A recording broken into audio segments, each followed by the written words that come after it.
ಈ ಒಂದು ವಿಡಿಯೋದಲ್ಲಿ ಆನ್ಲೈನ್ ಮೂಲಕ ಇ-ಸಿ ಅಪ್ಲಿಕೇಶನನ್ನು ಯಾವ ರೀತಿ ಹಾಕೋದು ಅಂತ ತಿಳಿಸ್ಕೊಡ್ತಾ ಇದ್ದೀನಿ. ಇ-ಸಿ ಅಂದರೆ ಎನ್ಕಂಬರೆನ್ಸ್ಮೆಂಟ್ ಸರ್ಟಿಫಿಕೇಟ್ ಅಂತ ಅರ್ಥ. ಬ್ಯಾಂಕ್ ಲೋನ್ಗಾಗಿರ್ಬೋದು, ಇನ್ನಿತರ ವ್ಯವಹಾರಕ್ಕಾಗಿ ಒಂದು ಇ-ಸಿ ಮಾನಿಟರನ್ನು ಮಾಡಿದ್ದಾರೆ ಇತ್ತೀಚಿನ ದಿನಗಳಲ್ಲಿ. ಸೊ ಹಾಗಾಗಿ ಈ ಒಂದು ನಿಮಗೆ ಇ-ಸಿಯನ್ನು ಪಟ್ಟಣ ಪಂಚಾಯತಿ, ಗ್ರಾಮ ಪಂಚಾಯತು, ಬ್ಯಾಂಕ್ಗಳಲ್ಲಿ, ನಗರಸಭೆ, ಮಹಾನಗರ ಪಾಲಿಕೆ ಎಲ್ಲ ಕಡೆಯೂ ಕೂಡ ಒಂದು ಟ್ರಾನ್ಸಾಕ್ಷನ್ಗೆ, ಲೋನ್ಗೆ, ಇನ್ನಿತರ ಬೇರೆ ಬೇರೆ ಕೆಲಸಕ್ಕೆ ಅಥವಾ ಆಸ್ತಿಗಳನ್ನು ಮಾರಾಟ ಮಾಡೋ ಸಂದರ್ಭದಲ್ಲಿ ಈ ಒಂದು ಇ-ಸಿಗಳನ್ನು ಅಗತ್ಯವಾಗಿ ಬೇಕಾಗುತ್ತೆ. ಸೊ ಇದನ್ನು ಕಾವೇರಿ ಆನ್ಲೈನ್ ವೆಬ್ಸೈಟ್ನಲ್ಲಿ ಯಾವ ರೀತಿ ಒಂದು ಅರ್ಜಿಯನ್ನು ಸಲ್ಲಿಸ್ಕೋದು ಹೇಗೆ ಅಂತ ತಿಳಿಸ್ಕೊಡ್ತಾ ಇದ್ದೀನಿ. ವಿಡಿಯೋನ ಪೂರ್ತಿಯಾಗಿ ಸ್ಕಿಪ್ ಮಾಡಿದೆ ನೋಡಿ, ಅರ್ಥ ಆಗುತ್ತೆ. ಬನ್ನಿ ವಿಡಿಯೋನ ಸ್ಟಾರ್ಟ್ ಮಾಡೋಣ. ಮೊದಲಿಂದ ಸ್ಟೆಪ್ ಬೈ ಸ್ಟೆಪ್ ಆಗಿ ನಿಮಗೆ ತಿಳಿಸ್ಕೊಡ್ತೀನಿ. ಗೂಗಲ್ ಸರ್ಚಲ್ಲಿ ಕಾವೇರಿ ಕರ್ನಾಟಕ .gov.in ಅಂತ ಸರ್ಚ್ ಮಾಡಿ. ಈ ಲಿಂಕನ್ನು ಡಿಸ್ಕ್ರಿಪ್ಷನಲ್ಲಿ ಕೂಡ ಹಾಕಿರ್ತೀನಿ, ನೋಡ್ಕೋಬೋದು. ನಿಮಗೆ ಸರ್ಚ್ ಕೊಟ್ಟರೆ ಫಸ್ಟ್ ಒಂದು ಲಿಂಕ್ ಬರುತ್ತೆ, ಅದನ್ನು ಕ್ಲಿಕ್ ಮಾಡ್ಕೊಳ್ಳಿ. ಈ ರೀತಿಯಾಗಿ ಓಪನ್ ಆಗುತ್ತೆ ನಿಮಗೆ.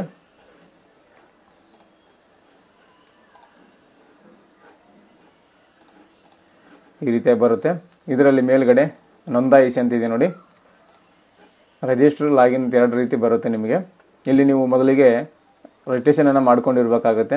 ಯಾಕಂದರೆ ಇ-ಸಿ ಅಪ್ಲೈ ಮಾಡಬೇಕಂದ್ರೆ ಕಂಪಲ್ಸರಿ ಕಾವೇರಿ ಆನ್ಲೈನ್ ಸರ್ವಿಸ್ ವೆಬ್ಸೈಟ್ನಲ್ಲಿ ನೀವು ರಿಜಿಸ್ಟ್ರೇಷನ್ ನೋಂದಣಿಯನ್ನು ಮಾಡ್ಕೊಂಡಿರಬೇಕು. ಅಂದಾಗ ಮಾತ್ರ ನಿಮಗೆ ಯೂಸರ್ ಐ ಡಿ, ಪಾಸ್ವರ್ಡ್ ದೊರೆಯುತ್ತೆ. ಆವಾಗ ನೀವು ಇ-ಸಿ ಅಪ್ಲಿಕೇಶನ್ ಹಾಕೋಕ್ಕೆ ಸಾಧ್ಯ ಆಗುತ್ತೆ. ರಿಜಿಸ್ಟ್ರೇಷನ್ ಮಾಡ್ಕೊಂಡಿಲ್ಲ, ಫಸ್ಟ್ ಟೈಮ್ ನೀವು ಯೂಸರ್ ಆಗಿದ್ದರೆ ರಿಜಿಸ್ಟ್ರೇಷನ್ನ ಮಾಡ್ಕೊಳ್ಳಿ. ಇಲ್ಲೆಲ್ಲ name, mobile number, email I D ಎಲ್ಲ ಕೇಳಿ ನಿಮಗೆ ಆಗೋಕ್ಕೆ ಬರುತ್ತೆ. ರಿಜಿಸ್ಟ್ರೇಷನ್ ಮಾಡ್ಕೊಳ್ಳಿ. ನಾನು ಆಲ್ರೆಡಿ ರಿಜಿಸ್ಟ್ರೇಷನನ್ನು ಮಾಡ್ಕೊಂಡಿದ್ದೀನಿ, ಹಾಗಾಗಿ ಡೈರೆಕ್ಟಾಗಿ ಲಾಗಿನ್ ಅಂತ ಕ್ಲಿಕ್ ಮಾಡ್ತಾ ಇದ್ದೀನಿ. ಸೊ ನೋಡಿ, ಅಪ್ಲಿಕೆಂಟ್ ಲಾಗಿನ್ನು. ಇಲ್ಲಿ ಯೂಸರ್ ಐ ಡಿ, ಪಾಸ್ವರ್ಡ್ ಹಾಕೋದಿರುತ್ತೆ. ನೀವೇನು ರಿಜಿಸ್ಟ್ರೇಷನ್ ಮಾಡ್ಕೊಂಡಿರುವಾಗ ಯೂಸರ್ ಐ ಡಿ, ಪಾಸ್ವರ್ಡ್ ಬಂದಿರುತ್ತೆ ನಿಮಗೆ. ಅದನ್ನು ಇಲ್ಲಿ ಯೂಸರ್ ಐ ಡಿ, ಪಾಸ್ವರ್ಡ್ ಹಾಕ್ಕೊಳ್ಳಿ. ಇಲ್ಲಿ ಕಾಣ್ತಾ ಇರುವಂಥ ಇಮೇಜ್ ಏನಿದೆಲ್ಲ ಕ್ಯಾಪ್ಚರ್ ಕೋಡು, ಈ ಒಂದು ಕ್ಯಾಪ್ಚರ್ ಕೋಡನ್ನು ಈ ಒಂದು ಬಾಕ್ಸಲ್ಲಿ ಎಂಟ್ರ್ ಮಾಡ್ಕೊಳ್ಳಿ. ಎಂಟ್ರ್ ಮಾಡಿಕೊಂಡು ಕೆಳಗೆ ಲಾಗಿನ್ ಅಂತಿದೆ ನೋಡಿ, ಈ ಒಂದು ಲಾಗಿನ್ ಬಟನ್ ಮೇಲೆ ಕ್ಲಿಕ್ ಮಾಡಿ. ನೋಡಿ, ಈ ರೀತಿಯಾಗಿ ನಿಮಗೆ ಒಂದು ಮೊಬೈಲ್ಗೆ ಒ ಟಿ ಪಿ ಬರುತ್ತೆ. ಯಾವೊಂದು ಮೊಬೈಲ್ ನಂಬರ್ ಕೊಟ್ಟಿರ್ತೀರ ರಿಜಿಸ್ಟ್ರೇಷನ್ ಮಾಡ್ಕೋವಾಗ ಆ ಒಂದು ನಂಬರ್ಗೆ ಒ ಟಿ ಪಿ ಬರುತ್ತೆ. ಬಂದಿರುವಂಥ ಒ ಟಿ ಪಿಯನ್ನು ಹಾಕಿ ಲಾಗಿನನ್ನು ಮಾಡ್ಕೋಬೇಕು. 4 ಡಿಜಿಟ್ ಒ ಟಿ ಪಿ ಇರುತ್ತೆ. ಲಾಗಿನ್ ಅಂತ ಕ್ಲಿಕ್ ಮಾಡಿ. ನಿಮ್ಮ ಇಮೇಲ್ ಐ ಡಿ ಕೂಡ ಒಂದು ಒ ಟಿ ಪಿ ಬಂದಿರುತ್ತೆ. ಎರಡು ಸೇಮೇ, ಮೊಬೈಲ್ಗೂ ಮತ್ತು ಇಮೇಲ್ಗೂ ಬಂದಿರುವಂಥ ಒ ಟಿ ಪಿ ಒಂದೇ ಇರುತ್ತೆ. ಸೊ ಅದನ್ನು ನೋಡ್ಕೊಳ್ಳಿ. ಸೊ ಈ ರೀತಿಯಾಗಿ ಬರುತ್ತೆ ನೋಡಿ ನಿಮಗೆ ಡ್ಯಾಶ್ಬೋರ್ಡು. ಇಲ್ಲಿ ನಾವು ಇ-ಸಿಯನ್ನು ಹಾಕಬೇಕು. ಮೊದಲಿಗೆ ಇಲ್ಲಿ ಸ್ಟಾರ್ಟ್ ನ್ಯೂ ಅಪ್ಲಿಕೇಶನ್ ಅಂತಿದೆ ನೋಡಿ, ಸ್ಟಾರ್ಟ್ ನ್ಯೂ ಅಪ್ಲಿಕೇಶನ್ ಮೇಲೆ ಕ್ಲಿಕ್ ಮಾಡಬೇಕು. ಯಾವುದೇ ಒಂದು ಅರ್ಜಿ ನೀವು ಸಲ್ಲಿಸಬೇಕು ಕಾವೇರಿ ಆನ್ಲೈನ್ ವೆಬ್ಸೈಟ್ನಲ್ಲಿ ಅಂದರೆ ಈ ಒಂದು ಸ್ಟಾರ್ಟ್ ನ್ಯೂ ಅಪ್ಲಿಕೇಶನ್ ಮೇಲೇ ಹೋಗಬೇಕು, ಕ್ಲಿಕ್ ಮಾಡಬೇಕು. ಇಲ್ಲಿಂದನೇ ಅಪ್ಲಿಕೇಶನ್ ಸ್ಟಾರ್ಟ್ ಆಗೋದು. ಇದ್ರ ಮೇಲೆ ಕ್ಲಿಕ್ ಮಾಡಿ. ಕ್ಲಿಕ್ ಮಾಡಿದ ನಂತರ ನಿಮಗೆ ಈ ರೀತಿಯಾಗಿ ಬರುತ್ತೆ. What are you applying for ಅಂತಿದೆ. ಸೆಲೆಕ್ಟ್ ಒನ್ ಅಂತ ಬಂದಿದೆ. ಇಲ್ಲಿ ಯಾವುದನ್ನು ನೀವು ಒಂದನ್ನು ಸೆಲೆಕ್ಟ್ ಮಾಡ್ಬೇಕು. ನಾನು ಇವಾಗ ಇ-ಸಿ ಆಗ್ತಾ ಇದ್ದೀನಿ, ಇ-ಸಿ ಅಂತ ಸೆಲೆಕ್ಟ್ ಮಾಡ್ಕೊತೀನಿ. ಇಲ್ಲಿ document registration, EC, CC, marriage registration, firm registration, authentication, attestation, ಈ ರೀತಿಯಾಗಿ ಹಲವಾರು ಇರುತ್ತವೆ. ಸೊ ನಮಗೆ ಇಲ್ಲಿ ಇವಾಗ ಬೇಕಾಗಿರೋದು ಆನ್ಲೈನ್ ಇ-ಸಿ. ಇಲ್ಲೇನು ಕೊಟ್ಟಿರೋ ಆನ್ಲೈನ್ ಇ-ಸಿ ಅಂತಿದೆ. ಆನ್ಲೈನ್ ಇ-ಸಿ ಅಂತಿದೆ. ಎನ್ಕಂಬರೆನ್ಸ್ ಸರ್ಟಿಫಿಕೇಟ್ ಅಂತಿದೆ ನೋಡಿ, ಎನ್ಕಂಬರೆನ್ಸ್ ಸರ್ಟಿಫಿಕೇಟ್ಗೆ ಇ-ಸಿ ಅಂತ ಕರೀತಾರೆ. ಇದ್ರ ಮೇಲೆ ಕ್ಲಿಕ್ ಮಾಡ್ಕೊಳ್ಳಿ. ಕ್ಲಿಕ್ ಮಾಡ್ಕೊಂಡ ನಂತರ ಈ ರೀತಿಯಾಗಿ ಬರುತ್ತೆ. ಇದನ್ನು ಸ್ವಲ್ಪ ಸೂಚನೆ ಕೊಟ್ಟಿರ್ತಾರೆ, ಇದನ್ನು ನೋಡ್ಕೊಳ್ಳಿ. ನೋಡ್ಕೊಂಡ ನಂತರ ಕಂಟಿನ್ಯೂ ಅಂತ ಕ್ಲಿಕ್ ಮಾಡಿ. ಕಂಟಿನ್ಯೂ ಅಂತ ಕ್ಲಿಕ್ ಮಾಡಿದ ನಂತರ ಈ ರೀತಿಯಾಗಿ ಕೇಳುತ್ತೆ. ಆಫ್ಟರ್ 1/1/2004 ಅಂತ ಬಂದಿದೆ. 2004 ನಂತರ ಇ-ಸಿ ಆಗ್ತಾ ಇದ್ದರೆ ಅಂದರೆ 2004 ಅಥವಾ 4 ಮೇಲ್ಪಟ್ಟು ಆಗ್ತಾ ಇದ್ದರೆ ಆಫ್ಟರ್ ಅಂತ ತಗೋಬೇಕು. ಬಿಫೋರ್ 1/1/2004 ಅಂತ ಕೊಟ್ಟಿದ್ದಾರೆ. 2004ಕ್ಕಿಂತ ಮುಂಚಿತವಾಗಿ ನಿಮಗೆ ಇ-ಸಿಗಳು ಬೇಕು ಅಂದರೆ 2004 ಹಳೆಯ ಇ-ಸಿ ನಿಮಗೆ ಬೇಕು ಅಂದರೆ ಎಕ್ಸಾಂಪಲ್ ಆಗಿ 2001, 1999 ಈ ರೀತಿಯಾಗಿ ನಿಮಗೆ ಡೇಟ್ ವೈಸ್ ಇ-ಸಿಗಳು ಬೇಕಾಗ್ತದೆ. ಬಿಫೋರ್ 2004 ಅಂತ ಹಾಕಬೇಕು. ಅಥವಾ 2004 ನಂತರ ಬೇಕಾಗಿದೆ ಅಂದರೆ ಆಫ್ಟರ್ 2004 ಅಂತ ತೊಗೋಬೇಕು. ನನಗೆ ಆಫ್ಟರ್ 2004 ಬೇಕಾಗಿದೆ, ಅದನ್ನು ಸೆಲೆಕ್ಟ್ ಮಾಡ್ಕೊತಾ ಇದ್ದೀನಿ. ಪ್ರೊಸೀಡ್ ಅಂತ ಕ್ಲಿಕ್ ಮಾಡಿ. ಮಾಡಿದ ನಂತರ ಈ ರೀತಿಯಾಗಿ ಬರುತ್ತೆ. ಇದರಲ್ಲಿ ಮೊದಲಿಗೆ ಡಿಸ್ಟಿಕನ್ನು ಸೆಲೆಕ್ಟ್ ಮಾಡಬೇಕು.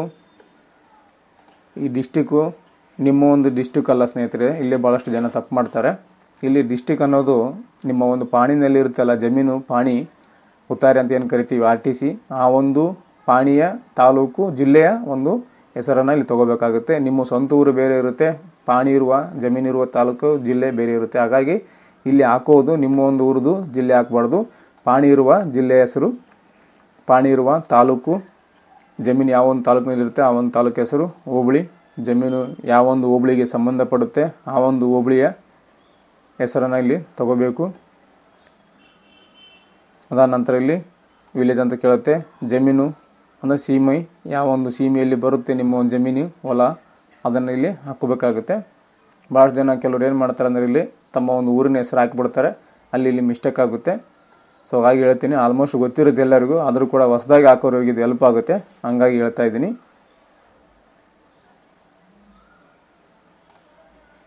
ಹಾಕೊಂಡ ನಂತರ ಇಲ್ಲಿ 3 ಥರ ಆಪ್ಷನ್ ಇದೆ. ಅಗ್ರಿಕಲ್ಚರ್, ಜಮೀನಿದು ಈಸಿ ಆಗ್ತಾಯಿದ್ರೆ ಅಗ್ರಿಕಲ್ಚರ್ ಅಂತ ತಗೋಬೇಕು. ನಾನ್ ಅಗ್ರಿಕಲ್ಚರ್ ಅಂದರೆ ಫ್ಲ್ಯಾಟು, ಮನೆ, ಓಪನ್ ಫ್ಲ್ಯಾಟು, ಬಿಲ್ಡಿಂಗು, ಈ ರೀತಿಯಾಗಿ ಯಾವ್ದು ಆಗ್ತಾಯಿದ್ದೀರ ಅದನ್ನು ನಾನ್ ಅಗ್ರಿಕಲ್ಚರಲ್ಲಿ ಬರುತ್ತೆ. ಇಲ್ಲಿ ಯೂಸ್ ಎಕ್ಸ್ಪಿರಿಮೆಂಟಲ್ ಮ್ಯಾಪ್ ಫ್ಯೂಚರ್ ಅಂತಿದೆ, ಇನ್ನೊಂದು ಆಪ್ಷನ್ನು, ಇದು ಅವಶ್ಯಕತೆ ಬೀಳೋದಿಲ್ಲ. ಸೊ ನಮಗೆ ಇವೆರಡೇ ಜಾಸ್ತಿ ಯೂಸ್ ಆಗೋದು. ಸೊ ನಾನಿವಾಗ ಅಗ್ರಿಕಲ್ಚರ್ ಜಮೀನಿಂದು ಆಗ್ತಾಯಿದ್ದೀನಿ. ಸೊ ಹಾಗಾಗಿ ಅಗ್ರಿಕಲ್ಚರ್ ಅಂತ ಸೆಲೆಕ್ಟ್ ಮಾಡ್ಕೊಂಡಿದ್ದೀನಿ. ಅದ ನಂತರ ಮತ್ತೆ ಕೆಳಗಡೆ ಸ್ಕ್ರಾಲ್ ಮಾಡಿ enter one of the more details further improve your search, enter your survey number ಅಂತಿದೆ. ಇಲ್ಲಿ ನಿಮ್ಮ ಒಂದು ಸರ್ವೆ ನಂಬರ್ನ ಎಂಟರ್ ಮಾಡಬೇಕು. ಎಕ್ಸಾಂಪಲ್ ಆಗಿ ತೋರಿಸ್ತಾ ಇದ್ದೀನಿ. ಅದ ನಂತರ ಮತ್ತು ಇನ್ನೂ ಹೆಚ್ಚಿನ ಸರ್ವೆ ನಂಬರ್ಗಳಿದ್ದರೆ ಒಬ್ಬೊಬ್ರದ್ದು 1 ಅಥವಾ 2 ಅಥವಾ 3 ಹೊಲ ಜಮೀನು ಇರ್ತವೆ. ಸೊ ಅಂಥ ಸಂದರ್ಭದಲ್ಲಿ ಆ್ಯಡ್ ಮೋರ್ ಅಂತ ಕ್ಲಿಕ್ ಮಾಡಿಕೊಂಡು ಸರ್ವೆ ನಂಬರನ್ನು ಎಂಟ್ರ್ ಮಾಡ್ತಾ ಹೋಗಬೇಕು. ಮೇಲ್ಗಡೆ 100, 101, 105 ಈ ರೀತಿಯಾಗಿ ಎಷ್ಟು ಹೊಲ ಇರ್ತಾವೋ ಜಮೀನು ಇರ್ತಾವೋ ಅಷ್ಟು ಕೂಡ ಇಲ್ಲಿ ಆ್ಯಡ್ ಮೋರ್ ಅಂತ ತೊಗೊಂಡು ಆ್ಯಡ್ ಮಾಡ್ತಾ ಹೋಗಬೇಕು. ಅದಾದ ನಂತರ ಇಲ್ಲಿ ಬೌಂಡ್ರಿ ಡೀಟೇಲ್ಸು, ನಿಮ್ಮ ಒಂದು ಜಮೀನಿನ ಚಕ್ಬಂದಿ ಡೀಟೇಲ್ಸನ್ನು ಹಾಕಬೇಕಾಗುತ್ತೆ. ಅಂದರೆ ಆಜು ಬಾಜು ಹೊಲಗಳ ಹೆಸರು, ಪಕ್ಕದಲ್ಲಿರುವಂಥ ಜಮೀನಿನ ಮಾಲೀಕರ ವಿವರ, ಈಸ್ಟ್ ವೆಸ್ಟ್ ನಾರ್ತ್ ಸೌತಲ್ಲಿ ಯಾರ್ಯಾರು ಇದ್ದಾರೋ ನಿಮ್ಮ ಒಂದು ಆಜು ಬಾಜುನಲ್ಲಿ ಅದನ್ನು ಹಾಕಬೇಕು. ಗೊತ್ತಿದ್ರೆ ಹಾಕೋಬೇಕು, ಗೊತ್ತಿಲ್ಲ ಅಂದರೆ ಎನ್ನೆ ಅಂತ ಕ್ಲಿಕ್ ಮಾಡಿಬಿಡಿ. ನಾಟ್ ಅಪ್ಲಿಕೇಬಲ್, ಗೊತ್ತಿದ್ರೆ ಹಾಕ್ಬೋದು, ಗೊತ್ತಿಲ್ಲ ಅಂದರೆ ನಾಟ್ ಅಪ್ಲಿಕೇಬಲ್ ಅಂತ ಹಾಕಿ. ನನಗೆ ಗೊತ್ತಿಲ್ಲ, ಸೊ ನಾಟ್ ಅಪ್ಲಿಕೇಬಲ್ ಅಂತ ಹಾಕ್ತಾ ಇದ್ದೀನಿ ಎನ್ನೆ ಅಂತ. ನಿಮಗೆ ಗೊತ್ತಿದ್ದರೆ ಕಂಪಲ್ಸರಿ ಅವ್ರ ಹೆಸರನ್ನು ಹಾಕಬೇಕಿದು, ಚೆಕ್ ಬಂದು ಬೌಂಡ್ರಿ ಡೀಟೇಲ್ಸ್ ಹಾಕಲೇಬೇಕು, ಹಾಗೆ ಬಿಡುವಾಗಿಲ್ಲ. ಪ್ರಾಪರ್ಟಿ ಡಿಸ್ಕ್ರಿಪ್ಷನ್ ಅಂತಿದೆ, ಇಲ್ಲಿ ಜಮೀನಿನ ಓನರ್ ಹೆಸರನ್ನು ಹಾಕಬೇಕು. ಇಲ್ಲಿ ಏನಿದೆಯಲ್ಲ ಈ ಒಂದು ಬಾಕ್ಸಲ್ಲಿ ಜಮೀನಿನ ಓನರ್ ಹೆಸರನ್ನು ತಗೋಬೇಕು. ಹಾಕ್ಕೊಂಡು ಮತ್ತು ನೆಕ್ಸ್ಟು ಯೂನಿಟ್ ಆಫ್ ಮೆಜರ್ಮೆಂಟ್ ಅಂತ ಕೇಳ್ತಾ ಇದೆ. ಇಲ್ಲಿ ಯೂನಿಟ್ ಆಫ್ ಮೆಜರ್ಮೆಂಟು ನಿಮ್ಮ ಒಂದು ಜಮೀನಿನ ಎಕರೆ ಗುಂಟೆ ಎಷ್ಟಿದೆ ಅಂತ ನಾವು ತೊಗೋಬೇಕಾಗುತ್ತೆ. Select the unit of measurement. ಇಲ್ಲಿ ಎಕರೆ, ಸೆಂಟ್ಸ್, ಗುಂಟ, ಹೆಕ್ಟರ್ ಅಂತಿದೆ. ಈ 4 ಥರ ಬರುತ್ತೆ. ಸೊ ನಮ್ಮದು ಜಮೀನು ಎಕರೆ ಲೆಕ್ಕದಲ್ಲಿ ಇರುತ್ತೆ, ಸೊ ಎಕರೆ ಅಂತ ತೊಗೊತಾ ಇದ್ದೀನಿ. ಬರೀ ಸೆಂಟಿಮೀಟ್ರ್ ಲೆಕ್ಕದಲ್ಲಿ ಸೆಂಟಿಮೀಟ್ರ್ ತೊಗೋಬೇಕು, ಗುಂಟ ಲೆಕ್ಕದಲ್ಲಿ ಇರ್ತದೆ ಗುಂಟ ಅಂತ ತೊಗೋಬೇಕಾಗುತ್ತೆ. ಸೊ ಇಲ್ಲಿ ನಾನು ಎಕರೆ ಲೆಕ್ಕದಲ್ಲಿದೆ ಎಕರೆ ಅಂತ ತೊಗೊಂಡಿದ್ದೀನಿ. ಇಲ್ಲಿ ಎಕರೆ ಎಷ್ಟು ಎಕರೆ ಇದೆ ಅದನ್ನು ಇಲ್ಲಿ ಮೆನ್ಷನ್ ಮಾಡಬೇಕು. ನಾನು ಎಕ್ಸಾಂಪಲ್ ಆಗಿ ಇಲ್ಲಿ ತೋರಿಸ್ತಾ ಇದ್ದೀನಿ, ನಿಮ್ದು ಎಷ್ಟಿದೆ ಅಷ್ಟನ್ನು ಹಾಕ್ಕೊಳ್ಳಿ. ಇಲ್ಲಿ ಎಕರೆ, ಗುಂಟ, ಸೆಂಟರ್ ಅಂತಿದೆ, ಹಾಕ್ಕೊಳ್ಳಿ. ಹಾಕೊಂಡ ನಂತರ ಪೀರಿಯಡ್ ಆಫ್ ಈಸಿ ಸರ್ಚ್ ಅಂತ, ಎಲ್ಲಿಂದ ನಿಮಗೆ ಈಸಿ ಸರ್ಚ್ ಮಾಡೋದು ಬೇಕು ಅಂತ ಇಲ್ಲಿ ಡೇಟನ್ನು ಸೆಲೆಕ್ಟ್ ಮಾಡಬೇಕು. ಫ್ರಮ್ ಡೇಟು ನಿಮಗೆ ಎಲ್ಲಿಂದ ಬೇಕು, ನನಗೆ ಆಫ್ಟರ್ 2004 ಬೇಕಾಗಿದೆ. ಸೊ ಹಾಗಾಗಿ ಇಲ್ಲಿ ನಾನು ಅದನ್ನು 2009 ತೊಗೊತಾ ಇದ್ದೀನಿ. 2009 ತೊಗೊತಾ ಇದ್ದೀನಿ. ಫ್ರಮ್ ಡೇಟು ಟು ಡೇಟು ಇದೆಲ್ಲ ಅದು ಇಲ್ಲಿವರೆಗೆ 2024 2009 2024 ನಾನು ಡೇಟನ್ನು ಸೆಲೆಕ್ಟ್ ಮಾಡ್ಕೊಂಡಿದ್ದೀನಿ. ಅಂದರೆ 15 ವರ್ಷ ಈಸಿ ಆಗುತ್ತಿದ್ದು. ಸೊ ಇದೆಲ್ಲ ಹಾಕ್ಕೊಂಡು ಮತ್ತೆ ಇಲ್ಲಿ ಸರ್ಚ್ ಅಂತಿದೆ ನೋಡಿ, ಈ ಒಂದು ಸರ್ಚ್ ಮೇಲೆ ಕ್ಲಿಕ್ ಮಾಡಿ. ನೋಡಿ ನಾನು ಸರ್ಚ್ ಕೊಟ್ಟಿದ್ದೀನಿ. ಸರ್ಚ್ ಕೊಟ್ಟ ನಂತರ ಈ ರೀತಿಯಾಗಿ ಬರುತ್ತೆ. ಕರ್ನಾಟಕ ಸರ್ಕಾರ ನಮೂನೆ 16 ನೀವೇನು ಫಿಲ್ ಮಾಡಿರ್ತೀರ ಅದೆಲ್ಲ ಡೀಟೇಲ್ ಬಂದಿರುತ್ತೆ ಇದರಲ್ಲಿ. ಸೊ ಕೆಳಗಡೆ ಸ್ಕ್ರಾಲ್ ಮಾಡಿದರೆ ಇಲ್ಲಿ ನಿಮಗೆ the above result displayed are related to input provided B ಅಂತ ಬಂದಿದೆ. ಇವೆರಡು ಟಿಕ್ ಮಾಡ್ಕೊಳ್ಳಿ. ಟಿಕ್ ಮಾಡಿಕೊಂಡು ಪ್ರೊಸೀಡ್ ಅಂತ ಕ್ಲಿಕ್ ಮಾಡಿ ನೆಕ್ಸ್ಟ್ ಸ್ಟೆಪ್ಪಿಗೆ ಹೋಗುತ್ತೆ. ನೋಡಿ ಇಲ್ಲಿ ನೆಕ್ಸ್ಟ್ ಸ್ಟೆಪ್ಪಿಗೆ ಬಂದಿದೆ. ಇದರಲ್ಲಿ ನೀವೇನು ಹಾಕಿರ್ತೀರ ಎಲ್ಲ ಡೀಟೇಲ್ಸ್ ಇಲ್ಲಿ ಬಂದಿರುತ್ತೆ. ಕೆಳಗಡೆ ಸ್ಕ್ರಾಲ್ ಮಾಡಿ ನೆಕ್ಸ್ಟ್ ಇವಾಗ ಪೇಮೆಂಟ್ ಮಾಡೋದಿರುತ್ತೆ. ನೋಡಿ ಇಲ್ಲಿ ಪೇಮೆಂಟ್ ಡೀಟೇಲ್ಸು, ಎಷ್ಟು ನೀವು ಪೇಮೆಂಟ್ ಮಾಡಬೇಕು ಅನ್ನೋದು ಇಲ್ಲಿ ಶೋ ಆಗುತ್ತೆ ಹೋಗುತ್ತೆ. ಸೊ ನೋಡಿ 190 ರೂಪಾಯಿ ನಾವು ಪೇಮೆಂಟ್ ಮಾಡಬೇಕು. ಇಲ್ಲಿ ಮೇಕ್ ಪೇಮೆಂಟ್ ಅಂತಿದ್ದಲ್ಲ, ಈ ಒಂದು ಮೇಕ್ ಪೇಮೆಂಟ್ ಮೇಲೆ ಕ್ಲಿಕ್ ಮಾಡಿ ಕಂಟಿನ್ಯೂ ಅಂತ ಕ್ಲಿಕ್ ಮಾಡಿ ನೆಕ್ಸ್ಟ್ ಪೇಮೆಂಟ್ ಪೇಜ್ ಖಜಾನೆ 2ಗೆ ರಿಡೈರೆಕ್ಟ್ ಆಗುತ್ತೆ ಪೇಜು. ನೋಡಿ ಇಲ್ಲಿ ಖಜಾನೆ 2 ಪೇಜ್ಗೆ ಬಂದಿದೆ. ಇಲ್ಲಿ ಪೇಮೆಂಟ್ ಪಾವತಿ ಸೆಲೆಕ್ಟ್ ಮಾಡ್ಕೋಬೇಕು. ಇಲ್ಲಿ ನೆಫ್ಟು RTGS ನೆಟ್ ಬ್ಯಾಂಕಿಂಗ್ ಅಂತ ಬಂದಿದೆ, ನೆಟ್ ಬ್ಯಾಂಕಿಂಗ್ ಸೆಲೆಕ್ಟ್ ಮಾಡಿ. ಅದಾದ ನಂತರ ಇಲ್ಲಿ directory integration with bank, SBI E-pay, ICICI E-pay ಅಂತಿದೆ. ಇದರ 3ರಲ್ಲಿ ಯಾವುದನ್ನು ಒಂದನ್ನು ಸೆಲೆಕ್ಟ್ ಮಾಡ್ಕೊಳ್ಳಿ. ಮಾಡಿಕೊಂಡು ಇಲ್ಲಿ ಕಾಣ್ತಾ ಇರುವಂಥ ಕ್ಯಾಪ್ಚರ್ ಕೋಡನ್ನು ಎಂಟ್ರ್ ಮಾಡಿ. ಎಂಟ್ರ್ ಮಾಡಿಕೊಂಡು ಯಾರು ಟಿಕ್ ಮಾಡ್ಕೊಳ್ಳಿ. ಟಿಕ್ ಮಾಡ್ಕೊಂಡು ಸಬ್ಮಿಟ್ ಕೊಡಿ. ಇಲ್ಲಿ ನಿಮಗೆ ಈ ರೀತಿಯ 3 ಆಪ್ಷನ್ ಬರ್ತವೆ. Net banking, net banking, debit card, ATM card, credit card ಮತ್ತು UPI, PhonePe, Google pay, Paytm ಇನ್ನಿತರ ಭೀಮ್ ಆ್ಯಪಿಂದ ನೀವು ಪೇ ಮಾಡ್ಬೋದು. ಇದರಲ್ಲಿ ನಿಮ್ಗೆ ಯಾವುದು ಅನುಕೂಲ ಈಸಿ ಆಗುತ್ತೋ ಅದನ್ನು ಸೆಲೆಕ್ಟ್ ಮಾಡ್ಕೊಳ್ಳಿ. ನಾನು ಇದು UPI ಅಂತ ತೊಗೊಂಡಿದ್ದೀನಿ. UPIನಲ್ಲಿ ಎಂಟರ್ UPI ಅಂತ ಕೇಳುತ್ತೆ. ನಿಮ್ಮ ಒಂದು ಫೋನ್ಪೇನಲ್ಲಿರುವಂಥ UPI ಹಾಕಿ ನೀವು ಪೇಯನ್ನು ಮಾಡ್ಬೋದು. ನಾನಿಲ್ಲಿ QR ಕೋಡ್ ತೊಗೊಂಡಿನಿ. QR ಕೋಡ್ ತೊಗೊಂಡು ಪೇ ನಾವು ಅಂತ ಕೊಟ್ಟಿದ್ದೀನಿ. QR ಕೋಡ್ ಓಪನ್ ಆಗುತ್ತೆ. ನಿಮಗೆ ಈ ಒಂದು QR ಕೋಡನ್ನು ನೀವು ಪೇ ಮಾಡಬೇಕು. ಅಲ್ಲಿ ಏನು ಎಷ್ಟು ಅಮೌಂಟ್ ತೋರಿಸುತ್ತಲ್ಲ ಅಷ್ಟು ಅಮೌಂಟ್ದು ಕೂಡ ನೀವು ಪೇ ಮಾಡಬೇಕು. ಪೇ ಮಾಡಿದ ನಂತರ ನಿಮಗೆ ನೋಡಿ ಇಲ್ಲಿ ಪೇಮೆಂಟ್ ಮಾಡಿದ ನಂತರ ಈ ರೀತಿಯಾಗಿ ಬರುತ್ತೆ ಟ್ರಾನ್ಸಾಕ್ಷನ್ ರಿಸಿಪ್ಟು. ಇಲ್ಲಿ ನೀವು ಕೆಳಗಡೆ ಪ್ರಿಂಟ್ ಚಲನ್ ರಿಸಿಪ್ಟ್ ಅಂತಿದೆ. ರಿಸಿಪ್ಟ್ ಬೇಕಂದರೆ ರಿಸಿಪ್ಟ್ ಪ್ರಿಂಟ್ ತಗೊಳ್ಳಿ. ಮತ್ತು ಇಲ್ಲಿ ರಿಸಿಪ್ಟ್ ತಗೊಂಡ ನಂತರ ರಿಟರ್ನ್ ಟು ಅಪ್ಲಿಕೇಶನ್ ಅಂತಿದೆ ನೋಡಿ, ಇದ್ರ ಮೇಲೆ ಕ್ಲಿಕ್ ಮಾಡಿ ಮತ್ತೆ ನಿಮಗೆ ಅಪ್ಲಿಕೇಶನ್ ಪೇಜಿಗೆ ಹೋಗುತ್ತೆ. ಇಲ್ಲಿ ಹೋಮ್ ಪೇಜಿಗೆ ಬಂದಿದೆ. ಇದರಲ್ಲಿ ಕೆಳಗಡೆ ಸ್ಕ್ರಾಲ್ ಮಾಡಿ ನೀವೆಲ್ಲ ಯಾವ EC ಹಾಕಿರ್ತೀರ ಅದು ಕೆಳಗಡೆ ಇಲ್ಲಿ ಶೋ ಆಗುತ್ತಾ ಹೋಗುತ್ತೆ. ಇಲ್ಲಿ ನೋಡ್ತಾ ಇದ್ದೀರಾ, ನೋಡಿ ತೋರಿಸ್ತಾ ಇದೆ. ಇಲ್ಲಿದೆ ನೋಡಿ e-sign ಅಂತ ಬಂದಿದೆ. ಇವಾಗ ಪೇಮೆಂಟ್ ಮಾಡಿದ್ವಿ. ಪೇಮೆಂಟ್ ಆದ ನಂತರ e-sign ಮಾಡುವಂಥ ಪ್ರೊಸೆಸ್ ಇರುತ್ತೆ. Ready for e-sign. ಇಲ್ಲಿ e-sign ಮೇಲೆ ಕ್ಲಿಕ್ ಮಾಡ್ಕೊಳ್ಳಿ. e-sign ಪೇಜ್ ಓಪನ್ ಆಗುತ್ತೆ. ನೋಡಿ ಇಲ್ಲಿ e-sign ಅಂತಿದೆ. ಸೆಂಡ್ ಫಾರ್ e-sign ಇದ್ರ ಮೇಲೆ ಕ್ಲಿಕ್ ಮಾಡಿ. ಆಧಾರ್ ಅಥೆಂಟಿಕೇಶನ್ ಪೇಜ್ ಓಪನ್ ಆಗುತ್ತೆ.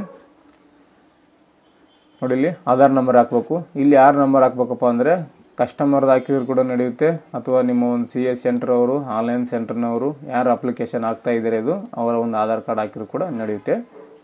ಸೊ ಅಥೆಂಟಿಕೇಶನನ್ನು ಮಾಡಬೇಕು. e-sign ಹಾಕಿ OTP ಅಂತ ಕೊಡಿ. OTP ಹಾಕಿ ನೀವು ಸಬ್ಮಿಟ್ ಮಾಡಿ. ನೋಡಿ e-sign ಸಬ್ಮಿಟ್ ಕೊಟ್ಟ ನಂತರ ಡೈರೆಕ್ಟಾಗಿ ಮತ್ತೆ ನಿಮಗೆ ಅಪ್ಲಿಕೇಶನ್ಗೆ ಬರುತ್ತೆ. ನೋಡಿ ಇಲ್ಲಿ ಪೇಮೆಂಟು ಆಗಿದೆ, ಪೇಮೆಂಟ್ ಅಂತಿರ್ತು, ಇಲ್ಲಿ ಅದನ್ನು ಕೂಡ ಆಗಿದೆ. e-sign ಅಂತಿರ್ತು, ಅದನ್ನು ಕೂಡ ಹೋಗಿದೆ. ಸೊ ಅದರ ನಂತರ ಕೆಳಗಡೆ ನಿಮಗೆ e-sign ಕಾಪಿ ಕಾಣುತ್ತೆ. ನಿಮಗೆ e-sign ಮಾಡಿರ್ತೀರಲ್ಲ ಅದರದಲ್ಲಿ ಕಾಪಿ ನಿಮಗೆ ತೋರಿಸುತ್ತೆ PDF-ನಲ್ಲಿ. ಕೆಳಗಡೆ ಬಂದರೆ ನಿಮಗೆ ಸಬ್ಮಿಟ್ ಅಂತ ಏನು ಕಾಣ್ತಾ ಇದೆ ನೋಡಿ, ಈ ಒಂದು ಸಬ್ಮಿಟ್ ಬಟನ್ ಮೇಲೆ ಕ್ಲಿಕ್ ಮಾಡಬೇಕು. ಫೈನಲ್ ಸ್ಟೆಪ್ ಇದು. ಲಾಸ್ಟಲ್ಲಿ ಪೇಮೆಂಟು e-sign ಎರಡು ಆದಮೇಲೆ ಇದು ಸಬ್ಮಿಟ್ ಅಂತ ಕ್ಲಿಕ್ ಮಾಡಿ. ಸಬ್ಮಿಟ್ ಅಂತ ಕೊಟ್ಟ ನಂತರ ನೋಡಿ ಇವರ ಅಪ್ಲಿಕೇಶನ್ ಹ್ಯಾಸ್ ಬೀನ್ ಸಬ್ಮಿಟೆಡ್ ಅಂತ ಬರುತ್ತೆ ಸಕ್ಸಸ್ಫುಲ್ಲಾಗಿ. ಹಾಗೆ ನಿಮಗೆ ಒಂದು ಮೆಸೇಜ್ ಕೂಡ ಬಂದಿರುತ್ತೆ, ಸಕಾಲ ನಂಬರ್ ಕೂಡ ಜನ್ರೇಟ್ ಆಗಿರುತ್ತೆ. ಆ ಒಂದು ಮೆಸೇಜನ್ನು ಇಟ್ಕೋಬೇಕು. ಅಪ್ರೂವಲ್ ಆಗೋವರೆಗೂ ನಿಮಗೆ ಆ ಒಂದು ಮೆಸೇಜನ್ನು ಇಟ್ಕೊಳ್ಳಿ. ಮೆಸೇಜ್ ಈ ರೀತಿಯಾಗಿ ಬರುತ್ತೆ ನೋಡಿ. ಅಂತ ಕೊಟ್ಟಿದ್ದಾರೆ, 3 ದಿನ ಟೈಮ್ ಇರೋದಕ್ಕೆ. Department of stamp and registration ಅಂತ ಈ ರೀತಿಯಾಗಿ ನಿಮಗೆ ಬಂದಿರುತ್ತೆ. ಸೊ ಈ ರೀತಿಯಾಗಿ ನೀವು ಅಪ್ಲಿಕೇಶನ್ ಹಾಕೋದು ತಿಳಿಸ್ಕೊಟ್ಟಿದ್ದೀನಿ. ಅದು ಅಪ್ಲಿಕೇಶನ್ ಹಾಕಿರೋದು ಮತ್ತು ನಿಮಗೆ ಕೆಳಗಡೆ ಇಲ್ಲಿ ಶೋ ಆಗುತ್ತೆ ನೋಡಿ. ಅಪ್ಲಿಕೇಶನ್ ಹಾಕಿರ್ತಾರಲ್ಲ ಅದು ಸೀರಿಯಲ್ ನಂಬರ್ ಫಸ್ಟಲ್ಲಿ ಬಂದಿರುತ್ತೆ, ಡೇಟ್ ಕೂಡ ಬಂದಿರುತ್ತೆ, ಯಾವ ಒಂದು ಡೇಟಿಗೆ ಅಪ್ಲಿಕೇಶನ್ ಹಾಕಿದ್ದಾರೆ ಅದು ಆನ್ಲೈನ್ EC. ಇಲ್ಲಿ allocated to FDA SDA from SRO ಅಂತ ಬಂದಿದೆ. ಸೊ ಅಲ್ಲಿ ಸಬ್ ರಿಜಿಸ್ಟ್ರ್ ಆಫೀಸ್ನಲ್ಲಿ FDA SDAಗಳು ಲಾಗಿನ್ ರಿಸೀವ್ ಮಾಡ್ಕೊತಾರೆ, ಅವರಿಂದ SROಗೆ ಕಳಿಸ್ತಾರೆ, ಅಂದರೆ ಸಬ್ ರಿಜಿಸ್ಟ್ರಾರ್ ಆಫೀಸರ್ಗೆ ಕಳಿಸ್ತಾರೆ. ಸಬ್ ರಿಜಿಸ್ಟ್ರ್ ಆಫೀಸರು ಅದನ್ನು ಡಿಜಿಟಲ್ ತಂಬ್ ಹಾಕಿ ನಮಗೆ ಸೈನ್ ಮಾಡಿ ರಿಟರ್ನ್ ಕಳಿಸ್ತಾರೆ. ಇಲ್ಲಿ ನಮಗೆ ಹಾಕಿದ ತಕ್ಷಣ ವ್ಯೂ ಫಾರ್ಮ್ 22 ಅಂತ ಬಂದಿರುತ್ತೆ. ಈ ರೀತಿಯಾಗಿ ವ್ಯೂ ಫಾರ್ಮ್ 22 ಬರುತ್ತೆ. ಇದನ್ನು ನಾವು ಇಲ್ಲಿ ಡೌನ್ಲೋಡ್ ಅಂತ ಬರುತ್ತೆ. EC ಅಪ್ಲಿಕೇಶನ್ ಡನ್ ಆದ ನಂತರ, ಅಪ್ರೂವಲ್ ಆದ ನಂತರ ಯಾವ ರೀತಿ ಬರುತ್ತೆ ಅಂತ ಇಲ್ಲಿ ಕೆಳಗಡೆ ಇದೆ ನೋಡಿ, ಇಲ್ಲಿ ನೋಡ್ತಾ ಇದ್ದೀರಾ. ಈ ರೀತಿಯಾಗಿ ಡೌನ್ಲೋಡ್ ಸೈನ್ಡ್ EC ಅಂತ ಬರುತ್ತೆ. ಡೌನ್ಲೋಡ್ ಸೈನ್ಡ್ EC ಅಂತ ಬರುತ್ತೆ. ಇದ್ರ ಮೇಲೆ ಕ್ಲಿಕ್ ಮಾಡಿಕೊಂಡ್ರೆ ನಿಮಗೆ EC ಡೌನ್ಲೋಡ್ ಆಗುತ್ತೆ. ಹಾಕಿದ ನಂತರ ವ್ಯೂ ಫಾರ್ಮ್ 22 ಅಂತ ಬರುತ್ತೆ. ಅಪ್ರೂವಲ್ ಆದ ನಂತರ ನಿಮಗೆ ಡೌನ್ಲೋಡ್ EC ಅಂತ ಬರುತ್ತೆ. ಈ ರೀತಿಯಾಗಿ ಬರುತ್ತೆ. ಇದನ್ನು ಕ್ಲಿಕ್ ಮಾಡಿಕೊಂಡ್ರೆ ನಿಮಗೆ ಡೈರೆಕ್ಟಾಗಿ EC ಡೌನ್ಲೋಡ್ ಆಗುತ್ತೆ. ಸ್ನೇಹಿತರೆ, ಅರ್ಥ ಆಗಿದೆ ಅಂತ ಅನ್ಕೊತೀನಿ ಯಾವ ರೀತಿ ಒಂದು EC-ಯನ್ನು ಹಾಕೋದಂತ. ಸೊ ನಿಮಗೆ ಈ ಒಂದು ಮಾಹಿತಿ ಉಪಯುಕ್ತ ಆಗಿದೆ ಅಂತ ಅನ್ಕೊತೀನಿ. ಇದರಲ್ಲಿ ಏನಾದರೂ ಗೊತ್ತಾಗಿಲ್ಲ ಅಂದರೆ, ಡೌಟ್ಸ್ಗಳು ಇದ್ದರೆ, ಕನ್ಫ್ಯೂಸ್ ಆಗ್ತಾ ಇದ್ದರೆ ಕಮೆಂಟ್ ಮಾಡಿ. ಕಮೆಂಟಲ್ಲಿ ನಿಮಗೆ ಉತ್ತರವನ್ನು ಕೊಡ್ತೀನಿ ಅಂತ ಹೇಳ್ತಾ, ಹಾಗೆ ನಮ್ಮ ಒಂದು Instagram ID ಕೊಟ್ಟಿರ್ತೇನೆ. ಇನ್ಸ್ಟಾಗ್ರಾಮಲ್ಲಿ ಬಂದು ಮೆಸೇಜ್ ಮಾಡಿ ಮಾಹಿತಿಯನ್ನು ಪಡ್ಕೋಬೋದು. ಹಾಗೆ ಫಾಲೋ ಮಾಡಿ. ಸ್ನೇಹಿತರೆ, ಇದಿಷ್ಟು ನಿಮಗೆ EC ಹಾಕೋದು ತಿಳಿಸ್ಕೊಟ್ಟಿದ್ದೇನೆ. ನೆಕ್ಸ್ಟ್ ಈ ಥರ ಇನ್ನೊಂದು ಉಪಯುಕ್ತ ಮಾಹಿತಿಯೊಂದಿಗೆ ಇನ್ನೊಂದು ವಿಡಿಯೋದಲ್ಲಿ ನಿಮ್ಮನ್ನು ಭೇಟಿ ಆಗ್ತೇನೆ. ಅಲ್ಲಿವರೆಗೂ ನಮ್ಮ ವೀಡಿಯೋಸನ್ನು ನೋಡ್ತಾ ಇರಿ, ಸಪೋರ್ಟ್ ಮಾಡಿ ಅಂತ ಹೇಳ್ತಾ, ಹಾಗೆ ಯಾರೆಲ್ಲ ನಮ್ಮ ಚಾನಲ್ನ ಹೊಸದಾಗಿ ನೋಡ್ತಾ ಇದ್ದೀರಾ ದಯವಿಟ್ಟು ಸಬ್ಸ್ಕ್ರೈಬ್ ಮಾಡ್ಕೊಳ್ಳಿ. ನಿಮ್ಮ ಒಂದು ಸಬ್ಸ್ಕ್ರೈಬು, ನಿಮ್ಮ ಒಂದು ಲೈಕು ನಮಗೆ ಸ್ಫೂರ್ತಿಯನ್ನು ಕೊಡುತ್ತೆ ಅಂತ ಹೇಳ್ತಾ, thank you. Thanks for the watching.